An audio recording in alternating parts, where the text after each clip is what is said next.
The reason that you're not seeing a lot of activity behind me is because we actually had to move our setup. We were closer to the site, but the Bureau of Land Management has made an emergency closure, pushing us away 2 miles away from the site so they can safely continue investigations. AAA says they're expecting to see more people on the road this holiday season, but they also want people to come prepared. Don't expect gas stations or rest stops to have everything you need. Make sure you're bringing proper PPE, hand sanitizer, all that good stuff to keep you safe. They're also recommending bringing a thermometer to monitor your temperature as well. I'm outside Busham Funeral Home where the incident occurred. Not only did it happen in broad daylight, it also happened during a funeral. You can come up, get tested, and get your results back faster, all thanks to surge testing. I spoke with Congressman McCarthy today, who helped organize this new initiative and believes it will help us flatten the curve. The KCSO still needs help from the community. There was a lot of people here who saw what happened, a lot of potential witnesses, but not a lot of people coming forward to report what happened. It has been a long night as we're approaching 10:40, but we are seeing a lot of states calling the races, announcing the results. Take a look at the electoral map. And Fantasy Frolics has only been open for a few weeks, but people are still looking for the perfect ensemble to celebrate Halloween as they make the adjustments to keep this haunting holiday safe. We're following breaking news from overnight. All lanes on southbound Highway 99 are back open this morning after a shooting last night. This happened up in Delano. California Highway Patrol tells us that someone was shot at. Meanwhile, just 5 days to go before Election Day, both President Trump and former Vice President Joe Biden are campaigning in Florida today, where polls are showing a tight race. Now, as you just mentioned, that's good news, but we have to remember that not everyone is going to get this vaccine immediately. We have to prioritize, and not to mention we have millions of first responders, of healthcare workers. So it's going to be a while before it's mass produced that everyone gets a vaccine. So definitely touching on that. Well, a 7-pound Chihuahua in Ohio who survived being in the wild for 190 days is back with his owner to ring in the new year. Karen Johnson has that story. In the last few weeks, Kern County has seen a massive uptick in coronavirus cases due to the backlog in test results. Anytime you see a doubling in the days after 2 days, you know you've got something coming on you because this is such an infectious disease that it goes so rapidly. But with help from Congressman McCarthy and approval from Human Health Services, Kern now has access to surge testing. You get a handle of where the surge is coming from, and you're able to make sure that disease doesn't continue to spread.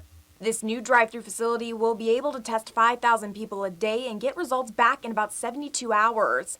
Though the surge testing will increase our numbers, it will help us get a hold of the virus. You might see a little uptick in the number, but what you'll see soon afterwards that it'll come down. We'll get control of the spread. We'll know where it's at, and it'll protect our health even greater. The testing site is only here for about 2 weeks, aiming to test around 60,000 people.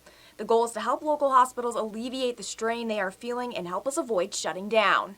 You're able to trace, keep business open, but more importantly, combat it.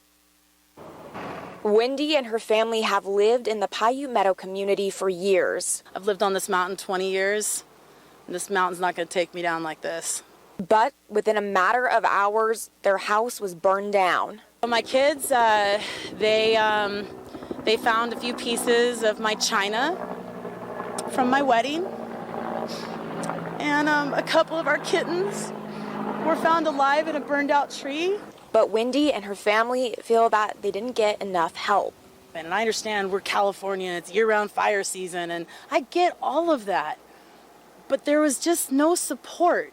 We caught up with Wendy, who told us it took fire crews over 3 hours to get to her house. She was told the road leading up to her home was too narrow, and this is what she's left with: rubble and ash.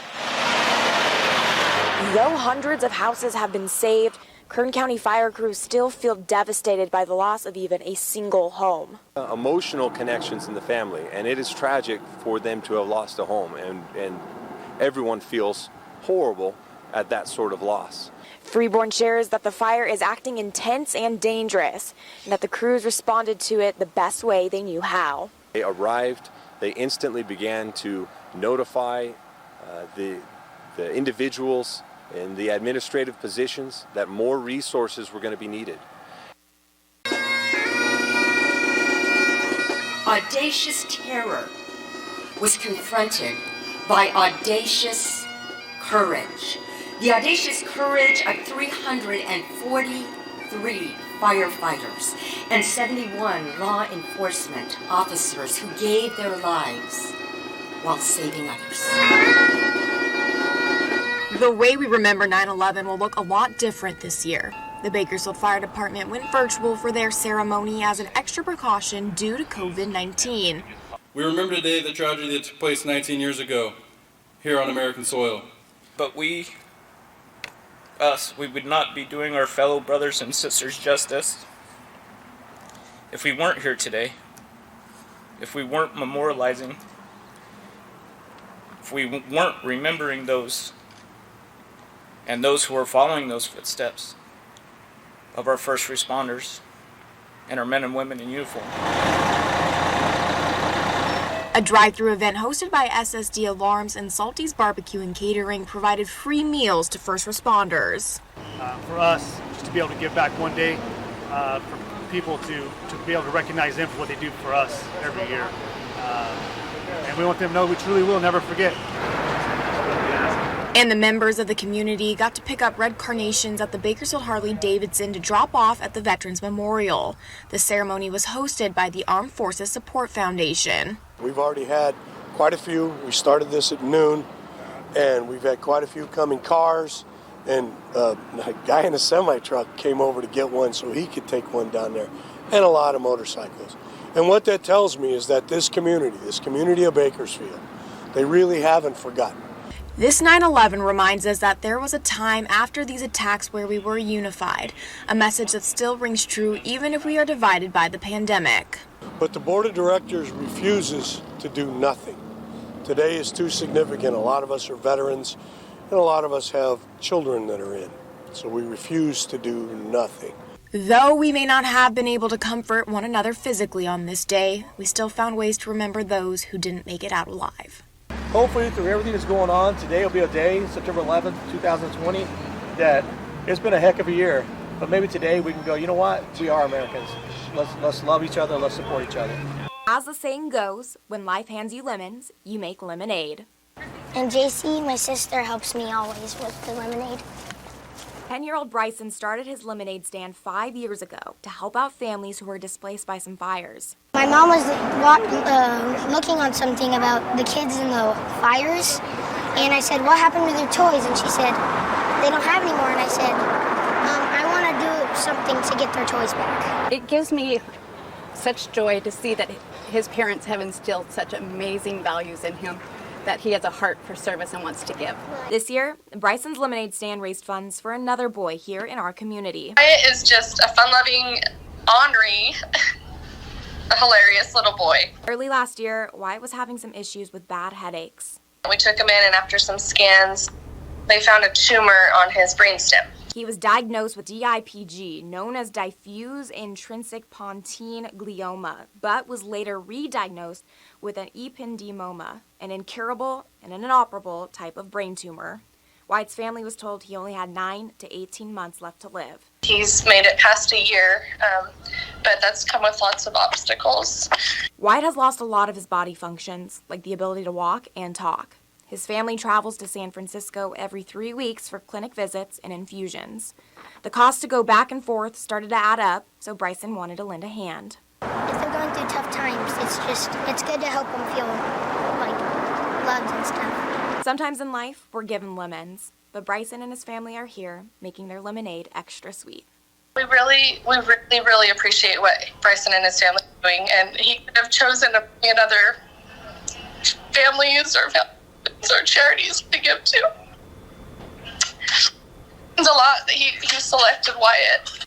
County showed up today to say thanks to all veterans for their sacrifices, dedication, and service.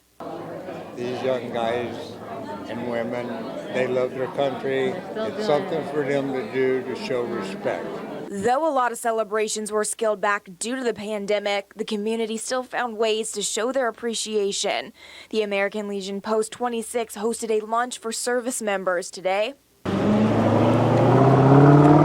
And COVID-19 did rain on the annual Veterans Day parade, so a convoy of car enthusiasts decided to cruise down to local senior facilities to show gratitude to our older vets. There's a lot of veterans in these convalescent homes. We're going to all drive by there and wish them well and hope that they're with us for a very long, long time.